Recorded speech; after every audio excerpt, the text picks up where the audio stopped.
अस्सलाम वालेकुम स्टूडेंट्स, आज हम न्यू टॉपिक डिस्कस करने जा रहे हैं और इसमें सीरत नबी जो हमारा टॉपिक होगा, इसमें फर्स्ट आपका क्वेश्चन बन जाता है कि मुतालिया सीरत नबी सल्लल्लाहु अलैहि वसल्लम की ज़रूरत और अहमियत। अब सीरत नबी हम पढ़ते हैं, इसका जो हम मुतालिया करते हैं, इसकी क्या ज़रूरत हमें पेश आती है और इसकी क्या अहमियत है, वो हमने कुरान और सुन्नत की रोशनी में देखना है। सबसे पहले हम देख लेते हैं कि सीरत के मानी क्या होते हैं या इसका मीनिंग क्या आ जाएगा। सीरत का लुग़वी मानी आ जाता है चलना या फिर तरीक़ाकार इख्तियार करना वगैरह, यानी कि किसी तरीके के मुताबिक ज़िंदगी गुजारना। और इसके अलावा सीरत का लफ्ज़ आ जाता है चाल, किरदार, आदत, हसलत, इन मानों में भी इस्तेमाल होता है। जब हम इस्लामिक टर्मिनोलॉजी में, इस्लामिक इस्तिलाह में हम देखते हैं तो सीरत जो है ना स्पेसिफाई हो जाएगी नबी पाक सल्लल्लाहु अलैहि वसल्लम के अफ़आल, उनके अमाल, उनके अक़वाल, हसाइल और अहवाल, इनके लिए ये वर्ड इस्तेमाल किया जाएगा। सीरत का लफ्ज़ जो है कुरान मजीद में हालत के मानों में भी आया हुआ है, जैसे अल्लाह ताला ने सूरत ताहा की 21वीं आयत में बोला है कि सनुईदुहा सीरतहल ऊला, कि हमने फिर इस शाम को उसकी पहली हालत असा में जो है ना वापस लौटा देंगे। कि जब हज़रत मूसा अलैहिस्सलाम को ये एक मोजज़ा अता किया गया था कि उनका असा जो है वो शाम बनता था और फिर दोबारा जो है ना वो असली हालत में यानी कि सही हालत में वो लौट आता था। फिर हम देखते हैं कुरान और हदीस की रोशनी में क्यों इसकी ज़रूरत पेश आई है या इसकी क्या अहमियत है। जो हम सीरत नबी सल्लल्लाहु अलैहि वसल्लम का हम मुतालिया करते हैं, बुक स्टडीज़ की करते हैं डिफरेंट, और इसको जो है ना वो एक गाइडलाइन हमें मिलती है और हम इसके मुताबिक ज़िंदगी गुजारने की कोशिश करते हैं। तो सबसे पहले इसमें पॉइंट आ जाता है वो है उसवा हसना, यानी कि कुरान मजीद में जो अल्लाह ताला ने नबी पाक सल्लल्लाहु अलैहि वसल्लम की सीरत को के लिए जो लफ्ज़ इस्तेमाल किया है वो उसवा हसना आ जाता है। और सूरत अहज़ाब में हम देखते हैं तो अल्लाह ताला ने फरमाया है कि लक़द काना लकुम फ़ी रसूलिल्लाहि उस्वतुन हसना, कि नबी पाक सल्लल्लाहु अलैहि वसल्लम की ज़िंदगी जो है वो हम लोगों के लिए एक बेहतरीन नमूना है। अब बेहतरीन नमूना कैसे हो सकती है, उनके अखलाक व किरदार के हवाले से हो सकती है। जैसे अगला पॉइंट हम देखते हैं तो अल्लाह ताला ने नबी पाक सल्लल्लाहु अलैहि वसल्लम की जो अदात मुबारका को हुल्क अज़ीम करार दिया, यानी कि उनकी अदात अच्छा जो है ना वो अखलाक रखने वाली थी। इरशाद है सूरत कलम में, वो कहते हैं कि वह इन्नका लअला हुल्कुन अज़ीम, के यकीनन आप सल्लल्लाहु अलैहि वसल्लम अखलाक के आला दर्जे पर फाइज हैं। अब अखलाक का आला दर्जा कौन सा हो सकता है किरदार के हवाले से, जब हम देखते हैं इबादत में तो आपका कोई सानी नहीं था, और उसके अलावा हम देखते हैं आपका अखलाक माशरे में रहते हुए बाकी लोगों के साथ जो डीलिंग थी नबूवत से पहले या नबूवत के बाद, तो वो अपनी मिसाल आप थे। बच्चों के साथ हम देखते हैं, बूढ़ों के साथ हम देखते हैं, उसके बाद जानवरों के साथ हम देखते हैं, परिंदों के साथ हम देखते हैं, या फिर गैर मुस्लिमों के साथ जो रवैया था उनका वो जो है ना अपनी मिसाल आप था। यानी कि हर एक के साथ हुस्न इलाक से जो है आप पेश आते थे। कोई किसी का रवैया आपके साथ अच्छा है या बुरा है, लेकिन आपने हमेशा अच्छे इलाक का मुजाहरा किया। थर्ड पॉइंट आ जाता है मौलम किताबुल हिकमत।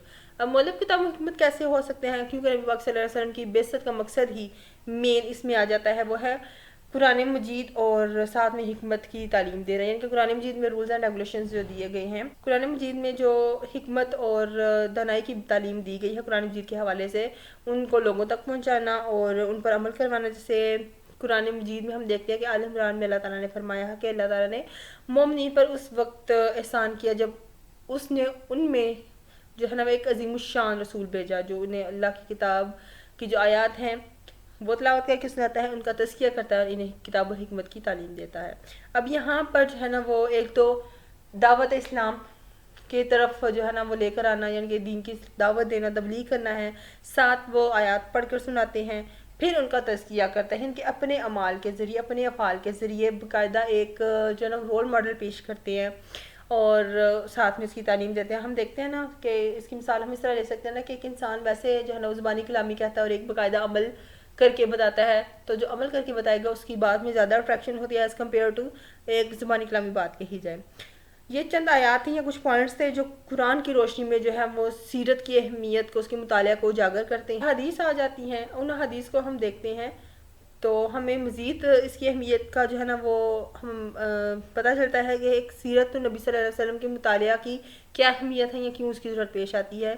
तो सबसे पहले हम देखते हैं तो जो बेस आ रही है, जो माखज़ आ रहा है दीन इस्लाम की बुनियाद की, वो सबसे पहले आ जाता है कुरान मजीद और दूसरे नंबर पर आ जाता है हदीस नबविया।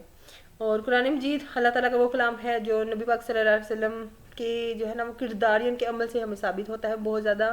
ہم اس حوالے سے جو ہے نا وہ مثالیں ہمیں ملتی ہے. لیکن سورہ نجم میں ہم دیکھتے ہیں تو اللہ تعالیٰ نے فرمایا ہے کہ وَمَا يَنطِقُ عَنِ الْهَوَىٰ إِنْ هُوَ إِلَّا وَحْيٌ يُوحَىٰ کہ وہ رسول صلی اللہ علیہ وسلم اپنی مرضی سے نہیں بولتے بلکہ وہی کہتے ہیں جو انہیں بذریعہ وہی بتایا جاتا ہے.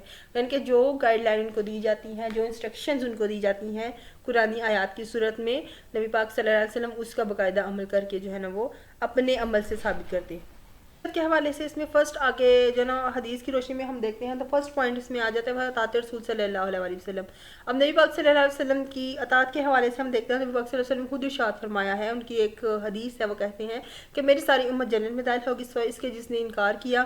اب صحابہ کرام نے ان سے سوال پوچھا کہ یا رسول اللہ صلی اللہ علیہ وسلم کے کون ہے جو انکار کرے گا؟ فرمایا کہ جو میری اطاعت کرے گا وہ جنت میں جائے گا, اور جو میری اطاعت سے روگردانی کا وہی منکر ہوگا. اب اطاعت نہ کرنے سے کیا مراد ہوگی؟ یہاں پر اس سے مراد ہوگی کہ نبی پاک صلی اللہ علیہ وسلم نے جو تعلیمات قرآن مجید کی شکل میں ہم تک پہنچائی ہیں اس سے روگردانی کرنا.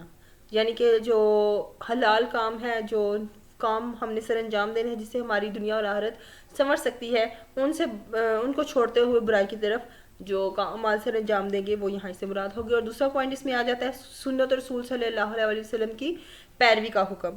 اس حوالے سے جو ہے وہ نبی پاک صلی اللہ علیہ وسلم نے قرآن مجید کے ساتھ جو ہے وہ اپنی سنت کو بھی لازم قرار دیا ہے امت مسلمہ کے لیے. اس حوالے سے آپ نے فرمایا کہ میں تمہارے اندر دو چیزیں چھوڑے جا رہا ہوں, ایک کتاب اللہ ہے اور دوسری اپنی سنت ہے, اور اگر تم ان دونوں کو تھام میں رکھو گے تو ہرگز گمراہ نہیں ہو سکو گے.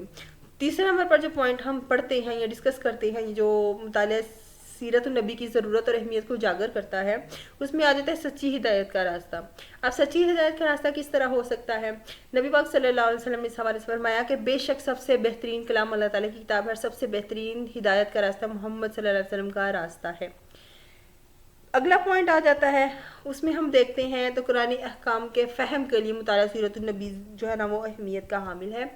اب کیسے فہم ہو سکتا ہے؟ فہم یعنی کہ اس کو ہم کیسے سمجھیں گے, کیسے ہم اس کی اہمیت کو دیکھیں گے. اس میں فرسٹ پوائنٹ آ جاتا ہے, یا پہلی بات جو آ جاتی ہے اس میں آ جاتا ہے کچھ احکامات ہیں جو مجمل ہیں, ان کی تفصیل نہیں ہے, تو وہ نبی پاک صلی اللہ علیہ وسلم کی سیرت سے ہی ہمیں حاصل ہو سکتی ہے, کیونکہ نبی پاک صلی اللہ علیہ وسلم نے خود عمل کر کے دکھایا تھا. جیسے قرآن مجید میں ہم دیکھتے ہیں کہ بار بار نماز کا حکم ہوا ہے, تو اب نماز کی ادائیگی کا طریقہ تو پتہ نہیں, اقیموا الصلاۃ کا حکم آ گیا ہے. اب صحابہ کرام کے سوال کے جواب میں آپ نے فرمایا کہ صلی اللہ تمونی کما اصلی کہ نماز اس طرح پڑھو جس طرح تم مجھے پڑھتے ہوئے دیکھتے ہو. اس کے بعد ہماری عبادات میں آ جاتا ہے حج کے مناسک, ان کی تفصیل بیان کرتے ہوئے آپ نے فرمایا تھا کہ مجھ سے ارکان حج کی ادائیگی کا طریقہ سیکھو.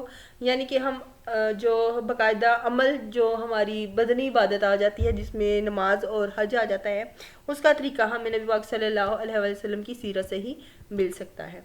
اس کے بعد جو اگلا پوائنٹ آ جاتا ہے مطالعہ محبت الہی کے لیے جو ہے مطالعہ سیرت النبی ضرورت اس کی پڑتی ہے, اور وہ اہمیت کا حامل بھی ہے. جیسے اللہ تعالیٰ کی محبت حاصل کرنے نبی پاک صلی اللہ علیہ وسلم کی اتباع ضروری ہے, اور اتباع کیسے ممکن ہوگی؟ وہ آل عمران صورت میں اللہ تعالیٰ نے فرما دیا ہے کہ اے نبی صلی اللہ علیہ وسلم آپ فرما دیجیے کہ اگر تم اللہ تعالیٰ سے محبت کرتے ہو تو میری پیروی کرو, اللہ تعالیٰ بھی تم سے محبت کرے گا. یعنی کہ ہم نبی پاک صلی اللہ علیہ وسلم سے محبت کرتے ہوئے جو رولز اینڈ ریگولیشنز ہیں, جو انسٹرکشنز ہیں, جو تعلیمات ہم تک پہنچائی گئی ہیں, ان پر ہم عمل کرتے ہیں, تو بیسیکلی ہم جو ہے نا وہ اللہ تعالیٰ سے بھی محبت کر رہے ہیں. ان کے اتحاد امت کے لیے بھی مطالعہ سیرت النبی کی ضرورت پڑتی ہے.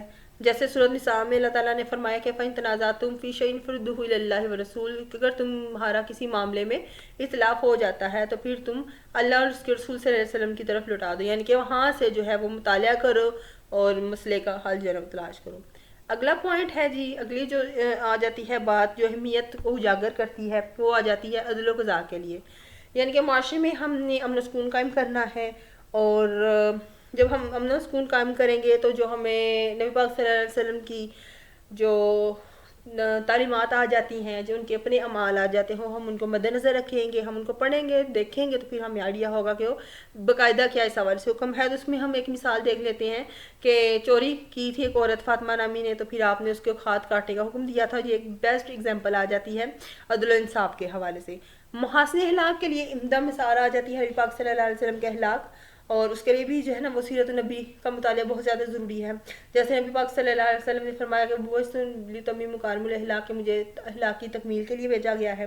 اس میں آ جاتا ہے, ہم پڑھتے ہیں عدل انصاف, مصافحات ہے, افائی عہد ہے, ایمانداری ہے, شرم و حیا, دیانت, خشیت الہی, فرائض کی ادائیگی, अखुवत, इसार कुर्बानी, सब्र इस्तक़लाल, यानी कि जितने भी हंसने अहलाक हो सकते हैं वो नबी पाक सल्लल्लाहु अलैहि वसल्लम की सीरत पढ़ कर ही हम उससे जो है ना वो गाइडलाइन हासिल कर सकते हैं। अगला पॉइंट आ जाता है इत्तेदाल की ज़िंदगी गुजारने के लिए। अब इत्तेदाल की ज़िंदगी कैसे होगी? जो अवामिर और नवाही की इस्लामी तालीमात है, यानी कि हम अच्छा बुराई से बचना, बहुत ज़्यादा जो है वो ऐशो इशरत जिसको फजूल हर्ची हम कहते हैं, या बहुत ज़्यादा कंजूसी, या लोगों को दिखाना, या जिन बातों से मना किया गया है उनसे बचना, उस पर अगर हम अमल करते हैं तो वो इत्तेदाल की ज़िंदगी आ जाती है, इबादत में आ जाता है, मामलात में आ जाता है। तो वो नबी पाक सल्लल्लाहु अलैहि वसल्लम की सीरत से ही इसकी हमें एग्जांपल्स मिलती हैं। तबलीग दीन के लिए भी जो है वो सीरत की बहुत ज़्यादा ज़रूरत पड़ती है, जिस हवाले से नबी पाक सल्लल्लाहु अलैहि वसल्लम जो है मुबल्लिगीन को हमेशा यही दर्स व तदरीस ये तालीम देते थे कि खुशबरीस दीन से नफरत ना दिलाओ, यानी कि लोगों के लिए आसानियाँ पैदा करो, उनके लिए तंगियाँ पैदा ना करो। और इसी तरह मजीद फरमाया कि जब लोग तुम्हारी बात सुनने के लिए तैयार ना हो तो इन्हें तबलीग ना करो, खुतबों को, मुफसिर नमाजों को लंबा करो, यानी कि अट्रैक्शन अपने माल से लेकर आओ, ना कि लोगों को जो है ना ज़ुबानी कलामी बात करो। दुनिया और आखिरत की कामयाबी के लिए भी जो है वो मुताला सीरत अहमियत रखता है, उसकी ज़रूरत भी पड़ती है, उसकी अहमियत भी है। जैसे हम सूरत अल में देखते हैं अल्लाह ताला ने फरमाया है कि आखिरत की ज़िंदगी काम बेहतरीन और हमेशा रहने वाली है। अब ए हमारे रब हमें दुनिया और हर दुनिया में कामयाबी अता फरमा, हमें आग के अज़ाब से बचा ले। तो बेसिकली हम देखते हैं तो मुतालिया सीरत इस हवाले से भी अहमियत का हामिल है कि दीन और दुनिया दोनों को जो है ना वो नबी पाक सल्लल्लाहु अलैहि वसल्लम लेकर बाकायदा एक अमल करके दिखाया था, जो कि एक एग्जाम्पल रखता है।